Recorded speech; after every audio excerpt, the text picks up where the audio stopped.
Hello viewers, welcome to our channel. నేను మీ చరణ్ పరిమి. చంద్రబాబు గారు కొత్తగా మళ్ళీ ఒక సిస్టమ్ తీసుకురాబోతున్నారు. ఈ సిస్టమ్ కూడా ప్రజల మీద కాస్త భారంగానే పడబోతుంది అని చెప్పేసి వార్త. P4 ఆ సిస్టమ్ పేరు. P4 అంటే ఏంటి? మనకు మామూలుగా P3 అంటే తెలుసు, PPP అంటే పబ్లిక్ ప్రైవేట్ పార్ట్నర్షిప్ అనేది ఒకటి మనకు తెలుసు. ఇది కాకుండా P4 అని మరో సిస్టమ్ తీసుకొస్తున్నారు. ఇది ఏ విధంగా అమలు పరచబోతున్నారు, ఇది ఏ విధంగా ప్రజల మీద భారం పడబోతుంది అనేది మనం ఒకసారి గమనిద్దాం. ఎప్పుడైతే చంద్రబాబు గారు ప్రభుత్వాన్ని ఏర్పాటు చేశారో అప్పటి నుంచి కూడా ఒక విషయాన్ని అయితే ఆయన మెన్షన్ చేస్తూ వస్తున్నారు. ఎక్కడికి వెళ్ళినా, ఏ మీటింగ్ పెట్టినా ఖజానాలో డబ్బులు లేవు, ఇవి పథకాలు ఎలా అమలుపరచాలి, ఖజానాలో డబ్బులు లేవు, మాకు భయంగా ఉంది, ఖజానాలో డబ్బులు లేవు, అభివృద్ధి ఎలా చేయాలి, సో ఇదే పాట పాడుతూ వస్తున్నారు. శ్వేతపత్రాలు కూడా రిలీజ్ చేస్తూ వస్తున్నారు. డబ్బులు లేని మాట వాస్తవమే అయినా కూడా ప్రభుత్వం ఆ గ్రాంట్లు అవన్నీ ఇస్తా ఉంది, కొన్ని అయితే అప్పులు ఇస్తా ఉంది గ్రాంట్ల బదులు. సో ప్రభుత్వంతో తగులాడో గొడవపడో ఏదో ఒకటి చేసి మొత్తానికి అక్కడి నుంచి డబ్బులు తేవాల్సింది పోయి ఏదో కొత్త సిస్టమ్ తీసుకొచ్చి ప్రజల్లోనే అది క్రియేట్ చేయాలి, ఆ డబ్బులు ప్రజల నుంచే తేవాలన్న ఆలోచన అయితే ఇప్పుడు చేస్తున్నట్టు కనిపిస్తుంది. అంటే ఇది కేవలం ఇంటర్నల్గా జరిగిన చర్చలను బట్టి బయటకు వచ్చిన ఒక వార్త మాత్రమే. అఫీషియల్గా ఇంకా ఎవరు కన్ఫర్మ్ చేయలేదు, కానీ దాదాపు జరగచ్చు. ఎందుకంటే టోల్ గేట్స్కి సంబంధించి అయితే మనకు ఆల్రెడీ కొన్ని రకాల వార్తలు వాదనలు అన్నీ చూసాము. సో అదైతే క్లారిఫైడే. కాబట్టి ఈ టోల్ గేట్కి సంబంధించి మనం గతంలో కూడా ఒక వీడియోలో చెప్పుకున్నాం. పబ్లిక్ ప్రైవేట్ పార్ట్నర్షిప్ లాగానే ఈ P4 అనే సిస్టమ్ ప్రకారం ఈ టోల్ గేట్స్ని తీసుకొస్తున్నారు చంద్రబాబు గారు. అంటే గ్రామ స్థాయిలో మండలాలకి అలాగే జిల్లా కేంద్రాలకి కూడా ఆ రోడ్లు వేసి ఆ రోడ్లకు టోల్ గేట్స్ పెట్టి ఆ డబ్బులు వసూలు చేయడం అనేది ఒక సిస్టమ్ అయితే తెస్తున్నారు. ఇది ఈ ఫార్మాట్లో ఉందన్నమాట, P4 ఫార్మాట్లో. సో అంటే ప్రజల నుంచే డబ్బులు వసూలు చేసి దాన్ని కట్టడం, ఆ తర్వాత మళ్ళీ ట్యాక్సులు వేయడం, రెండు పద్ధతుల్లోనూ నడుస్తుంది. సో దీంతోపాటు సరే ఓకే, ప్రజల నుంచి ఎంతో కొంత తీసుకుంటున్నారు, కడుతున్నారు, బాగానే ఉంది. కానీ ట్యాక్సుల రూపంలో ఇక అదనంగా వేస్తూ పోతే అది చాలా ఇబ్బందికరమైంది. అలాగే అన్నా క్యాంటీన్లను కూడా వాటిని నడపాలా, మూసేయాలా, ఏం చేయాలనే పరిస్థితిలో ఇప్పుడు చంద్రబాబు గారు ఉన్నారు. వాటిని నడిపించడం ఆయనకు యాక్చువల్గా ప్రెస్టేజ్ ఇష్యూ.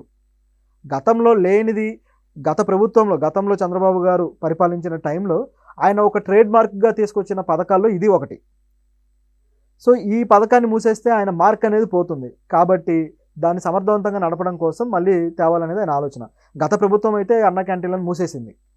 అది నిజానికి కొద్దిగా రోడ్ సైడ్ కష్టపడే వాళ్ళకి, అలాగే లేబర్కి, అలాగే హార్డ్ వర్క్ చేసుకున్న వాళ్ళకి, కొంతమందికి అయితే కనీసం ఉండటానికి ఏమీ లేక రోడ్ సైడ్ మిగిలిపోయిన వాళ్ళకి, వీళ్ళందరికీ కూడా చాలా తక్కువ ఖర్చుతో ఆహారం పెట్టడం జరుగుతుంది. సో చాలా మంచి కార్యక్రమం అది నిజానికి. అయితే దీంట్లో ఉన్న సమస్య ఏంటంటే ఇప్పుడు దీనికి నిధులు తక్కువయ్యాయి. దాంతో ఏ విధంగా చేద్దామన్న ఆలోచన వచ్చినప్పుడు, అంటే ఇది టీడీపీ పోలిట్ బ్యూరో మీటింగ్కి సంబంధించిన ఆ చర్చల్లో భాగంగా చంద్రబాబు గారు ప్రతిపాదన చేశారట. అదేంటంటే P4 అనే ఫార్మాట్లో మనం దీన్ని నడిపిద్దాము అన్నా క్యాంటీన్ని అని. సో P4 అనే ఫార్మాట్ ఇక్కడ ఏ విధంగా అమలవుతుందంటే ఆల్రెడీ ప్రజల నుంచే డబ్బులు తీసుకొని దాన్ని నిర్వహణ చేయడం అనమాట. అది సో ఇది ఒక టైప్ ఆఫ్ ఫిలాంథ్రఫీ టైప్లో చేద్దామనే ఆలోచన కావచ్చు. కానీ ఇది ఎంతవరకు సక్సెస్ అవుతుందనే డౌట్ అయితే ఉంది. ఎందుకంటే ప్రజలే ఇట్లా ఒక పథకాన్ని నడిపించడానికి వాళ్ళ చేతుల్లోంచి విరాళాల రూపంలో ఇంత డబ్బులు ఇవ్వాలి ప్రభుత్వానికి అంటే అది సామాన్యమైన విషయం కాదు. ఎప్పుడైనా విపత్తులు జరిగినప్పుడు, లేకపోతే ఏవైనా న్యాచురల్ డిజాస్టర్స్ జరిగినప్పుడు ప్రజలు ఎంతో కొంత ఇస్తూ ఉంటారు, అలాగే కొన్ని సంఘాలు ఇస్తూ ఉంటాయి. ఇదంతా ఒక పద్ధతి. కానీ ఇప్పుడు దీంట్లో ఆ విధంగా చేయడానికి ఇది దీర్ఘకాలికంగా జరుగుతూనే ఉంటుంది.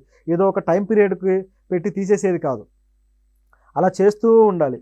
మరి దీంట్లో సామాన్య ప్రజానీకం ఎంతవరకు ఉత్సాహం చూపిస్తారు, సో వాళ్ళు ఇచ్చే నిధులు ఎంతవరకు దీన్ని నెట్టుకురాగలుగుతాయి, ఒకవేళ వాళ్ళ నిధులు లేకపోతే ప్రభుత్వం ఒకవేళ ఆపేసే పరిస్థితి వస్తుందా, ఇట్లా చాలా క్వశ్చన్లు ఉన్నాయి.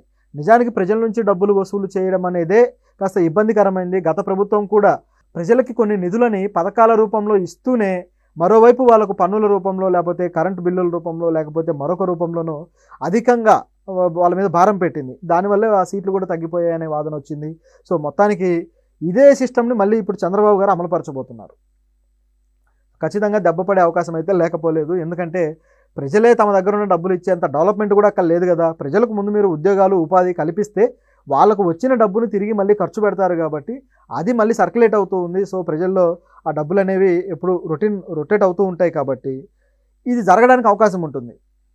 కాకపోతే కొన్ని సంఘాలు, ఇప్పుడు లైక్ కొన్ని చారిటీస్ ఉన్నాయి, ఇలాంటి చారిటీ సంఘాలు మాత్రం సోషల్ సర్వీస్ చేసేవి, అవి దీంట్లో ఏమైనా చొరవ తీసుకొని వాటి నిర్వహణలో కొంత వాళ్ళు బాధ్యత తీసుకొని, లేదా వాళ్ళు డబ్బులు ఇచ్చి కూడా చేయొచ్చు. అలాగే కొన్ని కార్పొరేట్ పెద్ద పెద్ద కంపెనీలు ఉన్నాయి.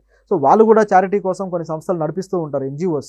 వాళ్ళు కొంత నిధులు ఏమైనా సమకూర్చినా అది కూడా బాగానే ఉంటుంది. అంటే వీళ్ళు పర్మనెంట్ మెంబర్స్గా ఎవ్రీ మంత్ ఇంత లేదా ఎవ్రీ 1 ఇయర్కి ఇంత అని చెప్పేసి పర్మనెంట్ మెంబర్స్గా కంటిన్యూ చేస్తే అది కొంతవరకు ఓకే, కానీ ప్రతి చోట సామాన్యుల నుంచి వసూలు చేయాలంటే మాత్రం చాలా పెద్ద దెబ్బ పడే అవకాశం అయితే లేకపోలేదు.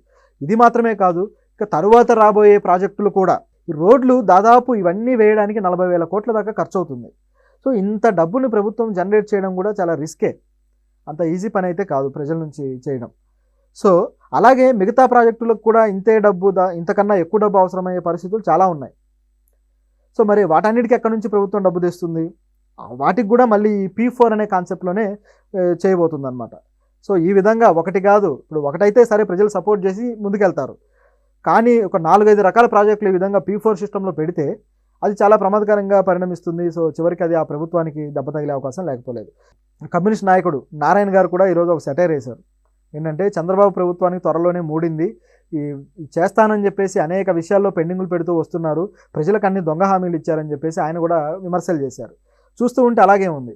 ఆయన ఇచ్చిన హామీలు నెరవేర్చడానికి తిరిగి వాళ్ళ దగ్గరే డబ్బులు వసూలు చేసి అవి అమలు పెట్టడం. నిజానికి ప్రభుత్వాలు నడిచేదే ప్రజల డబ్బుతో, అది ఎవరు కాదనరు, కానీ ఇక్కడ ఉన్న సిస్టమ్ వేరేగా ఉంది కదా. ఇక్కడ ఉన్న పరిస్థితులు, ఈ ప్రజల ఆర్థిక స్థితిగతులు కావచ్చు, రాష్ట్రంలో డబ్బులు జనరేట్ అయ్యే పరిస్థితి కావచ్చు, ఇవన్నీ డిఫరెంట్గా ఉన్నాయి. అవన్నీ ఆయనకు ఆల్రెడీ తెలిసి ఇలాంటి నిర్ణయం ఎందుకు తీసుకుంటున్నారు అనేదే ఇప్పుడున్న బిగ్ క్వశ్చన్. సో ఆయన ఏం చేస్తారో చూడాలి. కానీ బీహార్కి మాత్రం ఈ విధంగా జరగలేదు. బీహార్కి రోడ్ల ప్రాజెక్టుల కోసం 26,000 కోట్లు కేంద్ర ప్రభుత్వం ఇచ్చింది. మన దగ్గర మాత్రం P4 అనే కాన్సెప్ట్ను అమలుపరచుకోండి అని చెప్పేసి కొత్త విధానం తీసుకొస్తున్నారు.